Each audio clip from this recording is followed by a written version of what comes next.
ราบสวัสดีครับพ่อแม่พี่น้องมื้อนี้ก็สิมาเฮ็ดกับข้าวกับหยังคือเก่าคือเดิมเนาะพี่น้องวัตถุดิบหลักของเฮามื้อนี้ก็สิเป็นปลาเนาะพี่น้องเลยสิออกปลาดุกเนาะ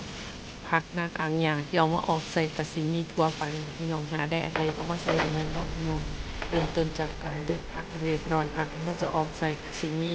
ดอกฟักทองดอกแคพี่น้องใส่ผสมปนเปประมาณสัก4-5โลเอาไว้ใส่มันหอมกบกลิ่นมาก การออมปลาดุกหรือออมปลาอีกปลาต้องใส่รสชาติเป็นต่างหากจากคนอื่นที่เคยทำรสทำได้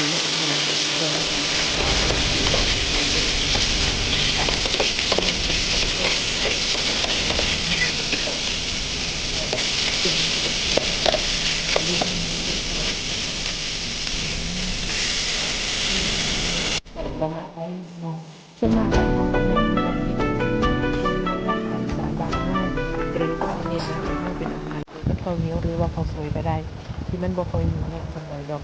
พอมีเวลาก็พาไปเที่ยวเฮ็ดกินเบิ่งเนาะพี่น้อง อันอย่างที่เฮ็ดง่ายๆปรุงง่ายๆพวกรสชาติก็สิแล้วแต่ผู้มักว่าสิออกหวานเปรี้ยวหวานเค็มเผ็ดจั่งใดก็ใส่เข้าไปตามที่ต้องการโดยหลักๆแล้วก็คือโดยส่วนใหญ่พี่น้องก็สิบ่ได้มีรสจัดปานใดปานเพราะว่าทุกคนสามารถกินได้เนาะบ่รู้รสจัดปานใดบ่เอาง่ายๆบ่พอคือว่ามันเผ็ดหลายก็สิประมาณจักซั้นเนาะการแกงก็หลักๆก็สิแกงให้น้ำเดือดๆจักหน่อยเด้อพี่น้องถ้าน้ำบ่เดือดกับข้าวกับน้ำมันคือมันสิมีเนาะ รักเล็กมีนิดหน่อยแป๊บเดียวใช้เวลาบ่หลายคือถ้าให้เนื้อปลาเข้าสู่ท้องของเป็ดก่อนดับแรกที่ในคลิปที่เรานำเสนอในต้นๆนะหลังจากที่มันสุกหรือปรุงรสเรียบร้อยแล้วก็ใส่ผักลงไปเนาะผักเฮาก็สิให้ใส่พอนิดเดียวพี่น้องผู้ใดมักผักสุกนี่ก็ใส่ให้มันใช้เวลาจักหน่อยก็ได้หลังจากที่ผักเฮาสุกก็คือสิจะกินได้เลยเนาะรสชาติจัดบ่เผ็ดปานใด Angkot. Jadi,